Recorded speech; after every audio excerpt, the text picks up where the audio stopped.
The big question is now we've seen Saad Hariri say he's going to resign. What happens next? Well, one thing is for sure, Jeannie, and that is that these protesters are not going to give up their fight. They smell blood and they want to push forward. What they basically want is a complete change of the regime in Lebanon. That is for the reasons you can see written up behind me.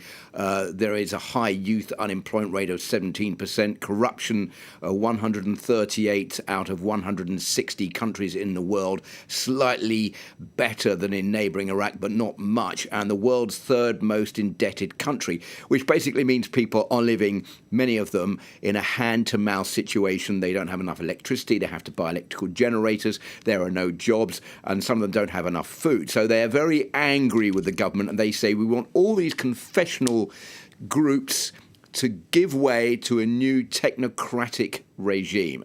So that is what they're calling for, and that is the problem which is facing the president of Lebanon, Michel Aoun. Now, there are several possibilities. The first one is that he will try to form a technocratic government made up of people not from the different confessions. But there he has to find a prime minister who everyone will agree to nominate. That's no easy task. Second, he could say to Saad Hariri, we want you to stay in office for an interim government until we work out a solution and maybe call new elections.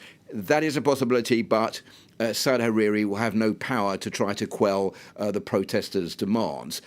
Then there is also the possibility of elections. Now, Hezbollah, which is one of the key players in Lebanon, is probably more in favour of elections because it has a strong chance of getting another successful amount of seats in Parliament. It has 3 ministers at the moment, so it may move towards that. And that's why you've seen them clamping down against the protesters, because they want to keep the government in place, because they don't want it to fall. They want it to stay there because they're in a position of power in Lebanon.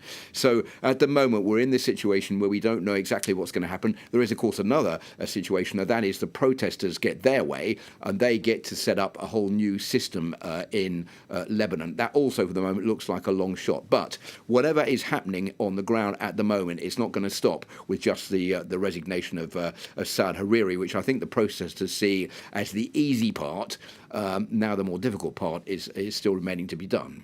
Philip, as all of this is happening in Lebanon with these mass protests, these images we see here, in neighboring Iraq, a mass protest movement is happening as well against the government, demands for that government to resign. Are we witnessing a new sort of Arab Spring in the region? If you cast your mind back to 2011, Jeannie, and all these Arab Spring uprisings that we saw, very few of them have actually managed to end up with a new regime in control which is more free and fair concerning the young people who are eager for change. 60% of the young people in Lebanon are under the age of 30, and they say they've got no future, and that's why they're taking to the streets. If you look at what happened, for example, in Libya, there's now a very unstable situation. There was the war in Syria, there's a war in Yemen, there is a police state in control in Egypt. I think many of these young people are saying, well, look, what we want is change. We didn't get it in 2011. We still want change now. So that's why we're back on the streets. And there are changes